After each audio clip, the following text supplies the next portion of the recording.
right. We love it when Big Bad John is here as we are looking towards some interesting stories tonight. And I'll tell you, big thank you, John, for always coming on in and joining us. How you been, bud? I'm doing good. Doing good. How about you, man? I'm not going to lie. I'm a little hungry. You're a little hungry. I had a fantastic dinner tonight, but at this time of night, I've gotten myself into a habit of eating apples when I'm done the show. I usually have one apple. The odd time I'll have two. But I'm just at that point now, man, where around this time of night, when normal people are sleeping, I'm getting hungry. So I'm almost craving. You're definitely out of sync because you definitely don't want hunger to be interfering with your schedule in any way, shape, or form. Well, you know what I do eat, John, just in case I'm out of apples. I also like celery with peanut butter. Mm-hmm. Awesome. You put little raisins on it and pretend they're ants too? No, I don't put the raisins on. Okay. But celery with peanut butter, fantastic. I'm fantastic. Sorry, that wasn't nice. I apologize. Absolutely. There's no reason why someone shouldn't like that. I think the last time I had that, I was seriously like in the second grade. So. Come on, little Johnny, eat the ants on the peanut butter. Yeah, exactly. It's like, oh man. Oh, this is why we love you, buddy. This is why we love you. Yeah, I'm telling you, man. I'm telling you, it's always a good time when you were here. What's going on in the UFO world tonight, my friend? Oh, nothing. I don't know. It's kind of boring. But no, actually, there's some fun stuff going on, and it's neat because a lot of these articles and a lot of these topics actually can get very serious and interesting if you dive deep into them. But if you just take them on the surface level, a lot of them are just kind of fun and interesting. And so one of the first ones, which I typically avoid these kind of stories like the plague because I understand how optics work. But they did actually find small glass marbles on the moon. And so, whether, someone's going to go so far as to claim this is proof that some ancient tribe was playing marbles on the moon or not, I won't go that far yet. But what's really interesting is if you read the article, it turns out they've found these glass balls on the moon before. And they're a known result of certain types of impacts. What's different about these is they're much larger than what they usually see. And some of them appear to have varying opacity. How opaque they are seems to vary. And so they want to do some testing on it and so forth. But essentially, it turns out it is actually a natural phenomenon. But it's one of those things where, I've studied the moon quite a bit, and I did not know that these had been found before on the moon, right? So the first time I read it, I was like, why are we just seeing these for the first time? Turns out we're not. But super fun story just because it looks like we were paying NASA to go up onto the moon and play marbles with the Chinese. Well, you know what, though? I mean, you look, nothing came out of that Chinese picture just before Christmas where there was that block that seemed to be sitting and standing out. And I guess it was a rock formation that just kind of looked weird from the distance. I mean, let's just be honest here, John. I mean, the way that we're starting to look at the moon and what could be there, I mean, even the photograph that was taken on Mars recently, where there seemed to be a big chunk of metal, like a round cylinder type of metal that was photographed. Obviously, it's from some sort of NASA craft or something along that lines, because they wouldn't show us if it was anything alien or historic, But I mean, I think it's interesting when we find these little anomalies now on the moon or even on Mars. I mean, it just makes it so much more intriguing. Like, what's next? Even though they're not going to show us the juice, Well, but the thing is, what I'm really enjoying about it is we're finally starting to get a cadence and a process to it where essentially we're able to fail, at least get into a state where you can either fail something or put it in limbo, right? And that's not as great as being able to fail and pass. But if you can at least fail in limbo, then at least now you have some sort of a sorting mechanism where you can make some progress. Yeah, no kidding. No kidding. I mean, but I mean, the thing is it is a really good example for everyone, because if you go 20 years from now and look at all the weird things we're going to find on the moon, 97% of them are probably going to end up being really weird, fundamentally mundane natural phenomenon. But there's going to be some percentage of stuff that's going to be just really weird, and whether that's going to be the source of that is going to be an ancient alien contact, a recent alien contact, an asteroid contact, whatever. I have no idea what it could be. It could be anything. But there will be some percentage of stuff that's like, whoa, what are we with that? And that's the fun stuff. That's the good stuff in science is never the, oh, I thought so, or oh, finally. It's the, huh? Right. And the what? That's where real science happens. You know what interests me, John, is you think the moon has been there for millions of years. Okay. I mean, it has taken impact after impact after impact. We really don't have any idea what is hiding on the dust underneath the dust of the moon. I mean, there could be, we have a clue just by the small samples we've taken. We know pretty deep though, because what we do is we actually shoot shotgun shells into the ground, and it causes the ground to explode, and then we collect all the debris. And so we've actually gone, but I mean, yeah, I mean, you get deeper than, a couple feet. And that's why, some of the recent lava caverns that have been found have been so surprising, because, some of them were just right out in the open, and we didn't know they were there. So, but the thing is that the moon it's an amazing place, because what people forget is that because, so look, the fact that it's in lockstep orbit with us, that's actually not as special as it sounds. It is special. We're very grateful. The moon, thank you. It's awesome. We appreciate what you do. But there are other places where that happens. But it is a special relationship, and that what it does is it essentially turns the moon into a shield.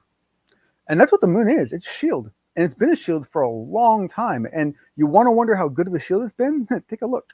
It's taken a beating, right? And essentially we have those outer planets like Saturn that take most of the brunt of what comes in to get us. But if things get past there, the moon is one of our last defenses. It really is. It really is. I'm just curious because, one day, I mean, we haven't explored a lot of the Earth. I mean, a lot of the moon. We have with cameras. We haven't really been up there since 1970 something, right? I think it was 76 or 77. And please correct me if I'm wrong. I'm sure somebody will do that. We do have soil samples for much of the moon's mapped out very well now. I would actually argue we know more about the moon now than we do the Earth. Probably. I mean, you don't have any obstacles. You don't have any obstacles. You don't have water. You don't have trees, mountains. Well, and it doesn't change. No. I just look at it, man, as you know what? I still think that one day we're going to find something up there that is going to will. Wow.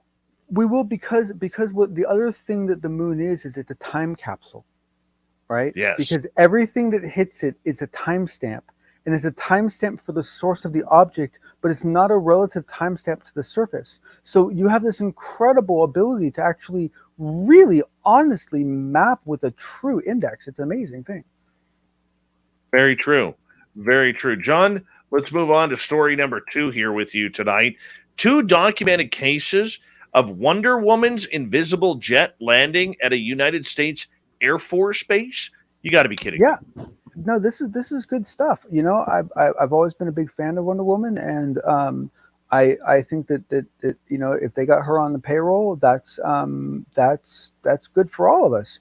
Probably not good for some of those countries that don't like fighting women, but hey, what this is this is the kind of story that I love, and this is a great story for tonight, because this is very much the kind of story that Michael Stratton and our friend Jim Goodall go for, because a lot of times these stories are limited, but they're powerful. And so what this is an article out of the Drive, and this is a retired Air Force officer, and where he talks about these 2 times that he saw something really freaking weird, or more accurately, didn't see something really, really weird during his time in the Air Force.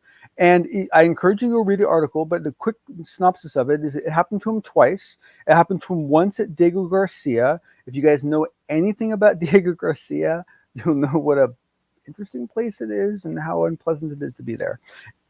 Really unpleasant. And well, I mean, depending on what you like to do. And then the second one was actually stateside in I lost the name of the place, but basically at a pretty off the kilt town, like way out of the way in the south.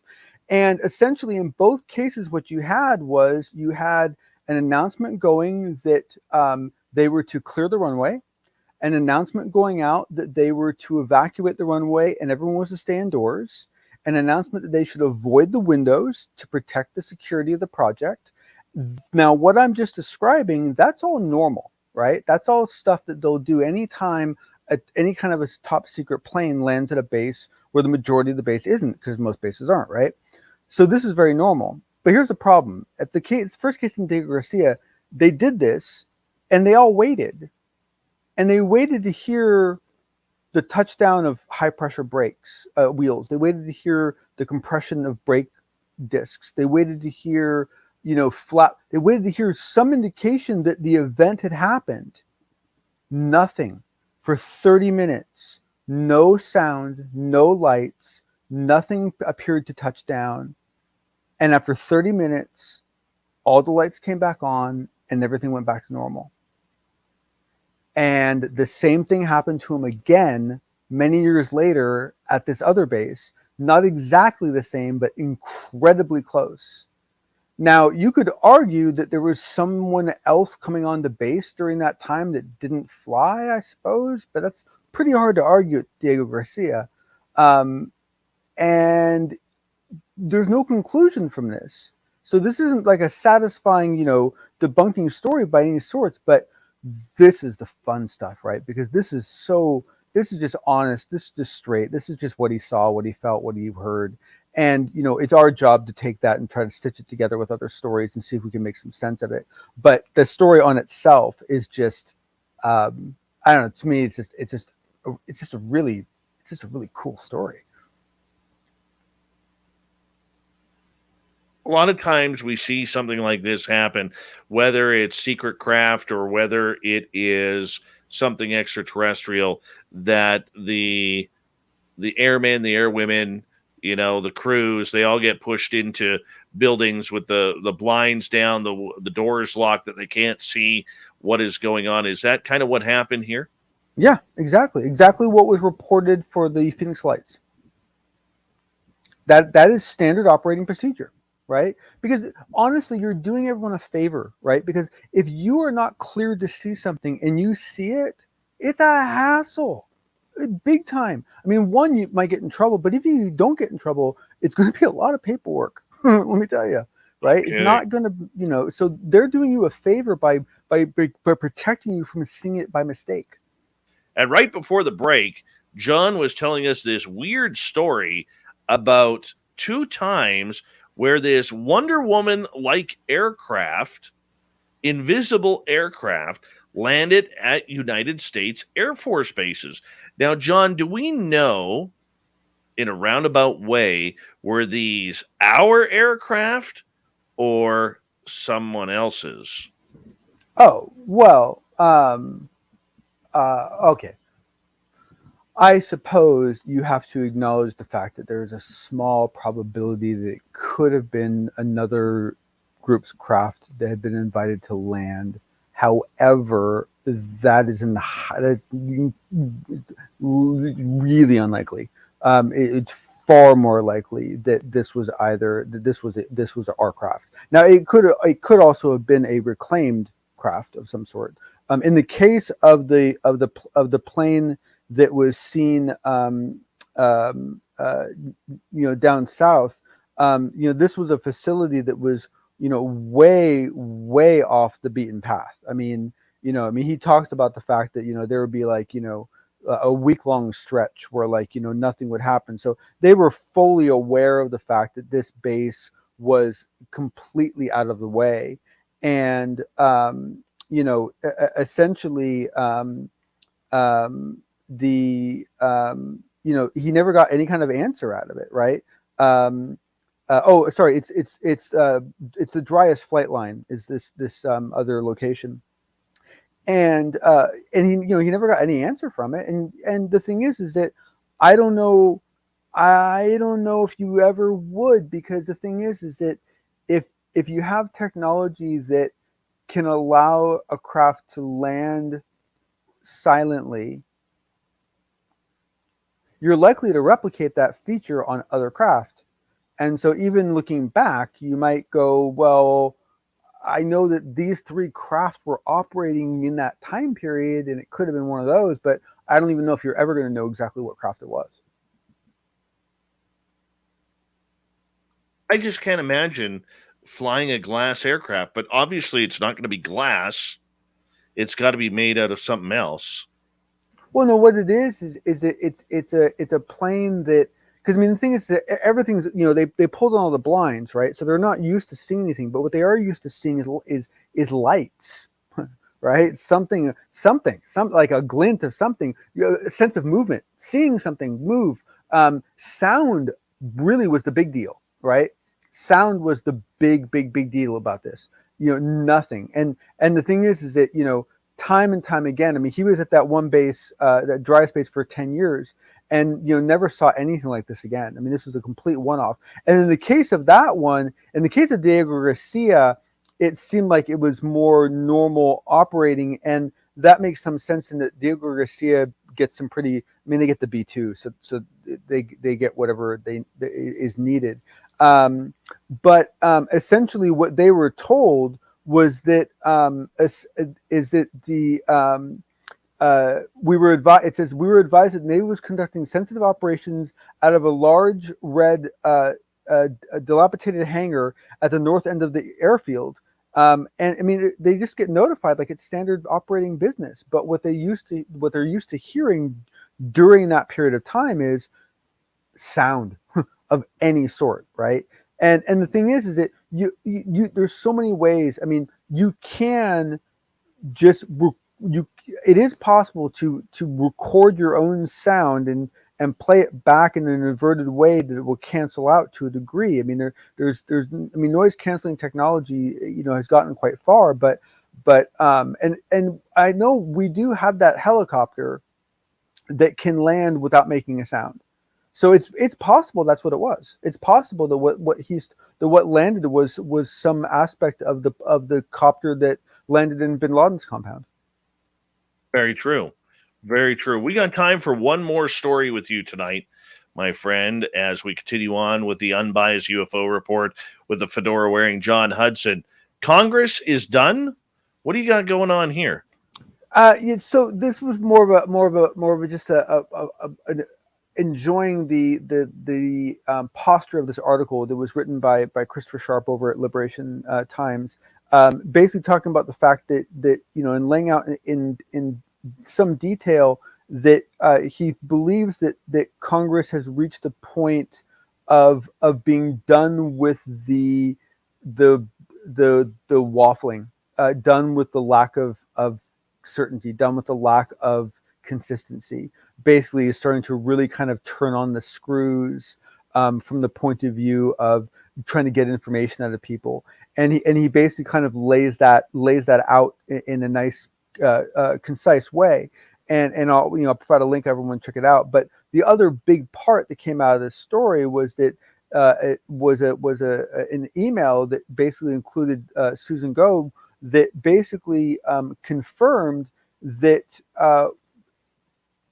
examination of UAP incursions has continued up until now at the 2021 levels. So basically what came out of this information was that there has been absolutely no slowdown at all in events whatsoever. And So that's not that we haven't heard that before, but it's nice to be hearing that from another source. Well, the interesting part about this is Susan Go being the front runner and the face of the entire Pentagon slash Alphabet Agency's stories there.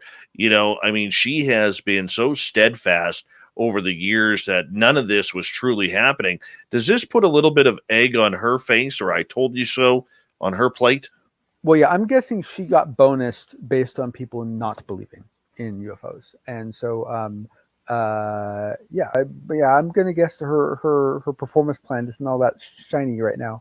But the thing is that the thing we have to remember is that the likelihood that Susan Go personally cares a blip about this topic is very low, and what is really more likely is that she is a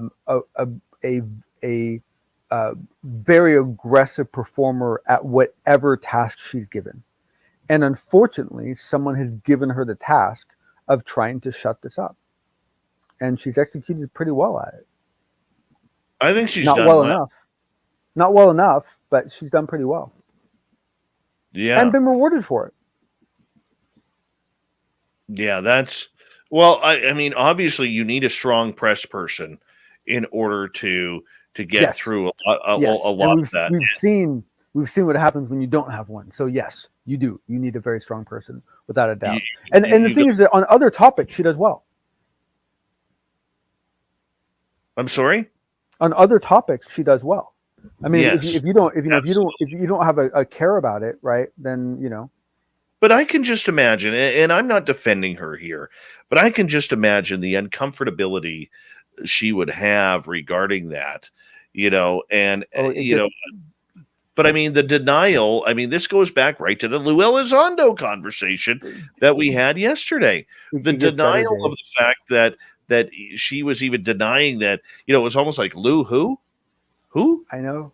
Who you And know? I know. And the thing is, how this world works. You know what this means? This means that in her own personal life, there are at least two people, probably one friend and one family member, that razz her about this all the time. Like just constantly tease her about it, because how could you not? I mean, if you knew her personally, how could you not tease her about this? It's ridiculous. But it's her job. Oh, I understand that. But I mean, just the fact that this must be just seething through her teeth to be talking about UFOs being real, man. Oh yes. Oh yes. Well, yeah, because I mean, ultimately, it's any partisan disclosure is at some level her failure, I guess, in a weird way. I mean, I hope she doesn't see it that way, but she could, depending on how she was tasked, right? So the fact that she's become a source of information to let us know that incursions have continued and investigations have continued. Well, it's damn kind of her. Well, I agree with you, John. It is damn kind of her, but I mean, I don't know. Look, in the end, she's a PR person. That's her job. She has to spin it any way her bosses want. Yep. It doesn't matter. That's what a PR person does. Absolutely. And for a lot of people who don't understand, I mean, it could be raining cats and dogs outside, but she will tell you, if her bosses tell you, or any good PR person will tell you, that it is a bright, sunshiny, blue sky day, and get your towel and head off to the beach, because that's what's going on outside. That's what a good PR person does. And they can convince people of anything, almost like, an Emergencies Act is necessary in Canada when it really isn't, right? I mean, it's amazing what a good PR staff can do. Did I go there? Well put, Did sir. I Well go put, there? sir. Well put. You know, Well put. Yes, totally agreed. Totally agreed. Oh no, I mean, look, I mean, but yeah, yep. how's the media? Okay, like Liberation Times, they've really been getting some good stories regarding all of this in the last 6-7 months, especially. Yes. I No, mean, they've been doing good work, and Christopher himself has been writing some nice stuff. It's been really nice. It's a new voice, and it's a nice new voice. it is. It very much is. I mean, did he get any quotes or try talking to Susan Go regarding this article? If basically, unlike his previous articles, this one's actually pretty short and sweet. He basically just gives you kind of a nice synopsis of what was being what he thinks is impacting things and what he thinks is driving these. But then he basically slips in that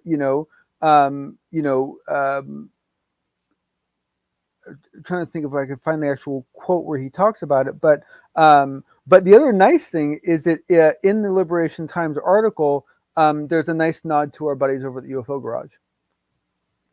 Oh, absolutely. By the way, did you catch their interview with Lou Elizondo yesterday? I haven't watched it yet. I'm going to. I'm looking forward to it. Oh, they were fantastic with him. Fantastic with him. I had to. I was talking to Ben via Messenger afterwards, and they just did an incredible job with Lou. Yeah, no. Well, the thing is that is that he likes them. Oh yeah, and they like him, and therefore it's nice. But it's that simple. John, for Friday, for the actually we're off on but the next time you're on, you have to listen to the last 10 minutes of that show. Lou drops a couple of big bombs on there. Oh, very that like, for instance, he made out when he was asked about Roswell. He took audience questions. He was asked about Roswell, and he said, he goes, I can't give details on it. He goes, but do you really think that the Army or any military branch would send out a commanding officer and surrounding hundreds of troops for a Mylar balloon? Number one. And then the other thing that he said is they brought in a 3-axle heavy hauling trailer. You don't bring in a trailer that size for a Mylar balloon. Yep, that ends up being an important point for that one, and also for the Aztec case. Mm-hmm. Absolutely. Yep. Absolutely. Yep. And there's a lot more in there. If you're interested in what Lou Elizondo said, I highly suggest you go onto YouTube, type in UFO Garage, hit that subscribe button, and watch that interview. The last 10, 15 minutes are incredible for news. Especially because one of the nice things when people do these multiple interviews is you do get a different view of them from each person. But the truth is, there tends to be some consistency. Those two guys, they bring out a different side of the folks, and it's a really good thing. And you get to see a different angle, so it's an awesome thing to watch. So definitely check it out. Will do. All right, my friend, another good run at the UFO report. The fedora wearing Jon Hudson. Awesome as ever, bud. Awesome as ever. Thank you.